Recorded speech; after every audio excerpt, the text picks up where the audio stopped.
आप सबको स्वागत है। मैं सचिन कुमार, फाउंडर ऑफ सोचने वाला। आज हम बात करेंगे हनुमान जी से। हनुमान जी के ऊपर हम क्या चीज़ सीख सकते हैं। हनुमान जी से हम बहुत सारी चीज़ें सीख सकते हैं। देखिए, आज मैं आपको सिर्फ एक चीज़ के ऊपर लेकर चलूँ जो हनुमान जी से हमें सीखनी चाहिए और जरूर सीखनी चाहिए। हम चर्चा करते हैं कि हनुमान जी के सीने में क्या बसता है। हनुमान जी के हृदय में राम बसते हैं और सिर्फ राम ही बसते हैं। अब हनुमान जी का सीना फाड़ देखिएगा तो उनके हृदय में राम बसते हैं। अब आपके हृदय में क्या बसता है ये आपको पता होगा। जिस तरह से एक मक्खी 100 फूलों को छोड़ के एक मलमूत्र पर जाकर बैठती है, उसी तरह उसके जो उसका विचार होता है वही उसका व्यवहार बन जाता है। उसी तरह से एक मधुमक्खी होती है जो 100 मलमूत्र की जगह छोड़ के एक फूल पे जाके बैठती है कि जो उसका विचार होता है वो उसका व्यवहार बन जाता है। ऐसे ही आपके हृदय में क्या बसता है वो आपको पता होगी। जो आपके हृदय में बसता है वैसे ही आपका विचार और आचार व्यवहार हो जाता है। उसी तरह से जैसे हनुमान जी के हृदय में राम बसते थे और श्री राम बसते थे, तो इसी तरह उनका विचार था, उसी तरह से वो सारे काम कर पाते थे राम जी का नाम लेके। तो आज हम बात करते हैं कि हनुमान जी से हम क्या सीख सकते हैं। तो हम बात करते हैं उस टाइम की जब लक्ष्मण जी को संजीवनी की जरूरत पड़ी थी, जब मूर्छित हो गए थे, तो उस टाइम पे श्री राम जी ने उनको बोला कि आप संजीवनी बूटी ला सकते हैं। लेकिन हनुमान जी चाहते तो बोल भी सकते थे ये मेरा काम नहीं है, मैं दूसरे काम कर रहा हूँ, ये मेरी की रिस्पॉन्सिबिलिटी में नहीं आता है, की एरिया रिस्पॉन्सिबिलिटी, ये मेरे की एरिया में रिस्पॉन्सिबिलिटी में नहीं आता है, मैं दूसरा काम कर लूंगा, मेरे को या तो मैं 2 दिन की छुट्टी दे दीजिए। हनुमान जी ने ऐसा नहीं किया। उन्होंने क्या किया, अकाउंटेबिलिटी, रिस्पॉन्सिबिलिटी और ऑनरशिप। हनुमान जी ने क्या किया, अकाउंटेबिलिटी, ऑनरशिप और रिस्पॉन्सिबिलिटी ली और उस काम को तुरंत अचीव किया।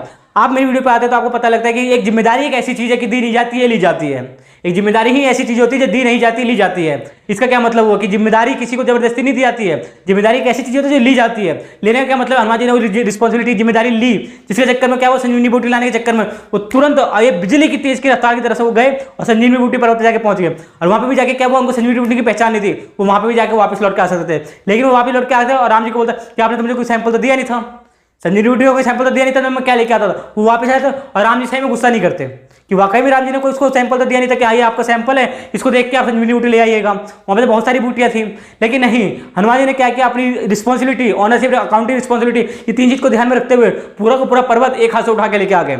और हनुमान जी वो लाए, उन्होंने अपनी रिस्पॉन्सिबिलिटी समझी और उसके बाद क्या किया, वो संजीवनी बूटी लाई जिससे लक्ष्मण जी को जीवित उद्धार मिल गया।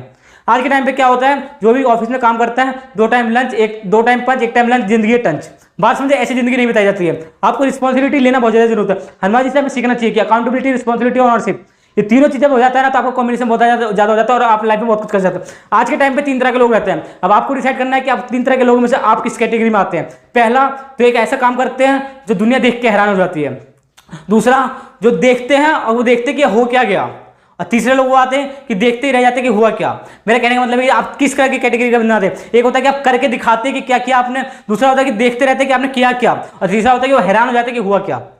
तो आपको कमेंट बॉक्स में बताना कि आप कौन सी इस 3 कैटेगरी में से आप किस कैटेगरी में आते हैं, क्योंकि आपको जरूर बताना चाहिए। आपको पता होना चाहिए कि जो आपके हृदय में बसता है वही आपका आचार व्यवहार विचार बन जाता है। उसी तरह से हनुमान जी का जो हृदय था उसमें से राम और श्री राम ही बसते थे, तो उनकी अकाउंटेबिलिटी और रिस्पॉन्सिबिलिटी इतनी तगड़ी थी कि वो आज तक कोई भी काम में फेल नहीं हुए, विफल नहीं हुए, कि उनका माइंड क्लियर था, उनका गोल क्लियर था, उनका अचीवमेंट क्लियर था, उनको पता था कि उनको करना क्या है, उनको रिस्पॉन्सिबिलिटी लेने में कोई प्रॉब्लम नहीं थी। लेकिन आज के टाइम पे क्या है, कोई भी वर्कर या कोई भी एम्प्लॉय, कोई भी किसी तरह से उसको काम से रिस्पॉन्सिबिलिटी, कंपनी में क्या देखते हैं कि किसकी चलती है, किसकी चलती क्या मतलब, जिसकी चलती है उसके जाके पाँव छू लो और भैया राम अब राम करते रहो, 2 टाइम पंच, 1 टाइम लंच, जिंदगी टच।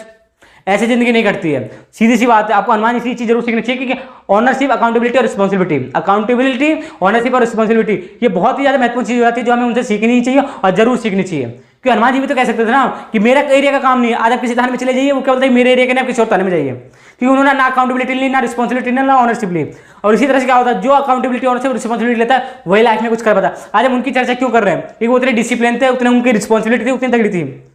तो हनुमान जी से बहुत सारी चीजें सीखने के लिए तो आज हम इसी टॉपिक पर चर्चा करें। आप मेरे वीडियो पे आते हैं तो हो सके वीडियो जरूर शेयर कीजिएगा, जितना हो सके लोगों को शेयर कीजिए ताकि उनको पता लगे कि हनुमान जी से हम क्या क्या चीजें सीख सकते हैं। तो सबसे पहले तो ये आता है कि रिस्पॉन्सिबिलिटी, अकाउंटेबिलिटी जरूर है। और जाते जाते मैं आपको एक चीज बोलूंगा कि जिम्मेदारी ही एक ऐसी चीज होती है जो दी नहीं जाती है, ली जाती है। धन्यवाद।